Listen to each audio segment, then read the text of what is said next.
Hello friends, जय माताजी। હું છું ધર્મિષ્ઠા બાપરમાં। સ્વાગત છે તમારું ધર્મી સિમ્પલ રેસિપીમાં।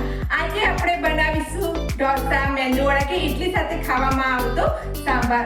તો ચાલો બનાવીએ। બજાર જેવો સાંભાર બનાવવા માટે અહીં મેં અડધી વાટકી જેટલી તુવેરની દાળ લીધી છે।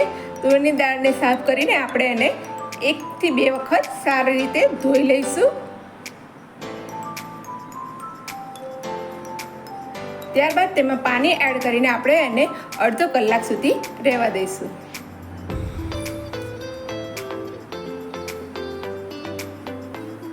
30 મિનિટ થઈ ગઈ છે।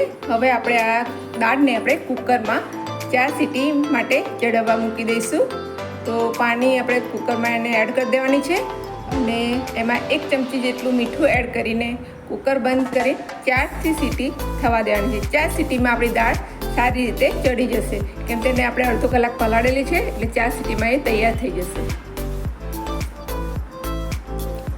ત્યારબાદ સાઈડમાં આપણે એક પેનમાં 2 થી 3 મોટા ચમચા જેટલું તેલ એડ કરશું। એમાં આપણે અડધી ચમચી જેટલું જીરું એડ કરશું। જીરું તતરે એટલે એમાં અડધી ચમચી હિંગ એડ કરી મીઠો લીમડો અને આપણે જે ડુંગળીના સ્લાઇસ કરેલા છે એ એડ કરશું। અહીં મેં ડુંગળી મોટી મોટી રીતે સમારી છે, તમે ઝીણી પણ અંદર એડ કરી શકો છો, પણ હોટલોમાં આવી મોટી ડુંગળી હોય છે એટલે મેં આવી રીતે મોટા પીસીસ કર્યા છે। એમાં પછી આપણે લીલા મરચાંને 2 ભાગમાં ડિવાઈડ કરીને એ એડ કર્યા છે અને 3 સૂકા કશ્મીરી લાલ મરચાં મેં લીધા છે એ એડ કર્યા છે। ડુંગળીનો કલર બ્રાઉન ના થાય ત્યાં સુધી આપણે એને થોડી સાતળવાની છે। તમે જોઈ શકો છો કલર બદલાઈ ગયો છે, તો આપણે અંદર ટામેટાં એડ કરશું। એ મેં 1 મોટું ટામેટું ના પીસ કરીને એડ કર્યા છે અને જલ્દીથી એ સતળાઈ જાય એટલે મેં 1 ચમચી જેટલું મીઠું એડ કર્યું છે। ત્યારબાદ એક વાટકીમાં આપણે 2 ચમચી જેટલું કોપરાનું છીણ લેવાનું છે અને 2 મોટી ચમચી જેટલો સાંભાર મસાલો એડ કરવાનો છે। અને અહીં મેં અડધી ચમચી જેટલું લાલ મરચું જે તીખું છે એ એડ કર્યું છે। અહીંયા છોકરાઓ માટે હું બનાવું છું એટલે મેં અહીં મરચું ઓછું એડ કર્યું છે, તમે વધારે પણ એડ કરી શકો છો। હવે આને આપણે પાણી એડ કરીને એની એક પેસ્ટ બનાવી લઈશું। ત્યારબાદ મેં અહીં સરગવો, દૂધી અને બટેકાના પીસ કરીને રાખ્યા હતા એ અંદર એડ કરી દઈશું અને એને આપણે બરાબર સાતળી લઈશું જેથી એ અંદર નરમ થઈ જાય। એક વાટકીમાં આપણે ખાટી આંબલી લેવાની છે અને એમાં ગરમ પાણી એડ કરીને પલાળી રાખશું। હવે શાક આપણા સતળાઈ ગયા છે તો આપણે જે પેલી પેસ્ટ બનાવી હતી એ અંદર એડ કરીને બધું બરાબર મિક્સ કરી દઈશું જેથી મસાલો શાકમાં ભળી જાય। એકદમ સિમ્પલ રીત છે, તમે જો આ રીતે બનાવશો તો એકદમ હોટલ સ્ટાઇલ સાંભાર આપણો તૈયાર થઈ જશે।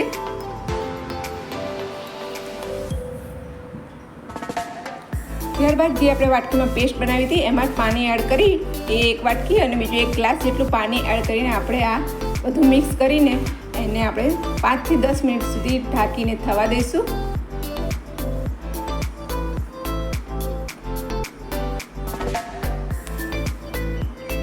હવે જોઈ લઈશું આપણે કે આપણા શાક ચડ્યા છે કે નહીં। તો શાક ચડવા જાય છે લગભગ, તો બી હજુ થોડી વાર થવા દઈશું।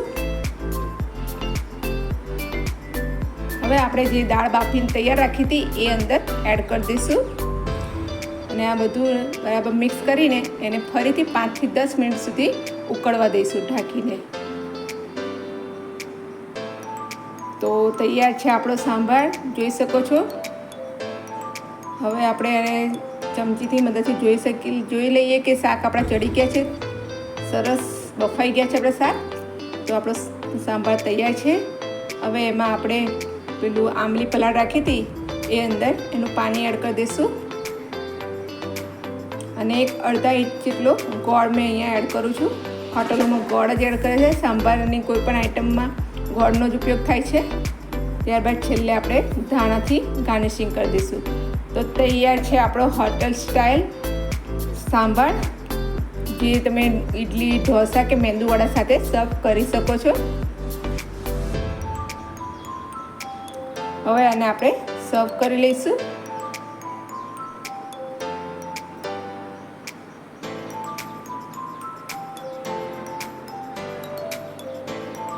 છે ને જોઈને જ મોઢામાં પાણી આવી જાય એટલો ટેસ્ટી સાંભાર આપણો તૈયાર છે। તમે એકવાર મારી આ રીતથી જરૂરથી બનાવજો।